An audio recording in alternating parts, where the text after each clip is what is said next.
Il y a un an, le 28 novembre 2016, une tragédie aérienne frappait durement, très durement, l'équipe de Chapecoense. Le club brésilien se rendait en Colombie pour y disputer la finale de la Copa Sudamericana. En tout, 71 personnes ont péri lors du crash et la quasi-totalité de l'équipe, 19 joueurs et membres du staff décédés, 6 rescapés. Un an après, Georges, place à l'hommage.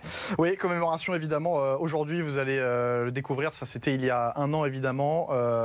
Aujourd'hui, à La Unión, voilà, en Colombie, près du lieu du crash, une messe s'est tenue en mémoire des victimes. Vous voyez, c'était quand même un petit peu festif aussi pour bien garder le sourire aujourd'hui en Colombie, où il y avait également des représentants du club de l'Atlético Nacional. C'est le club colombien qui devait affronter Chapecoense en finale de la Copa Sudamericana. Mais regarde, ils sont venus dévoiler cette plaque commémorative que tu vois juste derrière. Ça, c'est à La Unión, donc cette plaque avec le nom de tous les joueurs, de tous les membres du staff, tous les journalistes qui étaient présents dans cet avion. Alors le club de Chapecoense ne prévoit pas de commémoration particulière, comme on avait pu le voir l'année dernière dans l'enceinte de leur stade, mais bien les portes de l'Arena Conda, qui est leur enceinte, seront ouvertes au public pour que les gens puissent venir se recueillir. Ça, c'était des images de l'année dernière. Ce soir, il y aura une prière qui sera tout de même prévue dans l'enceinte ce soir à minuit.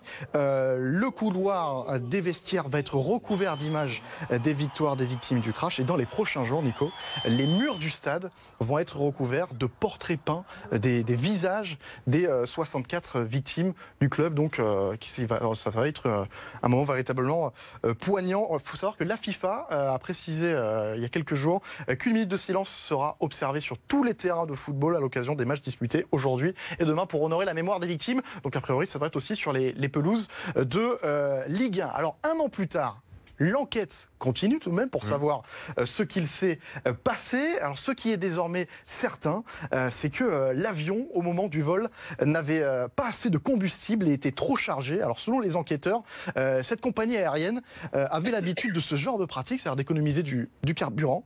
Il faut savoir que le pilote décédé, a été considéré comme responsable de la mort. Tout comme le seul détenu actuellement, c'est ceux de monsieur Gustavo Vargas Gamboa, qui serait le propriétaire de cette compagnie. Je dis serait parce que le journal brésilien O Globo estime qu'il n'est qu'un homme de paille et que les vrais propriétaires seraient ce monsieur Ricardo Albacete Vidal, un politique vénézuélien, et sa fille que vous voyez.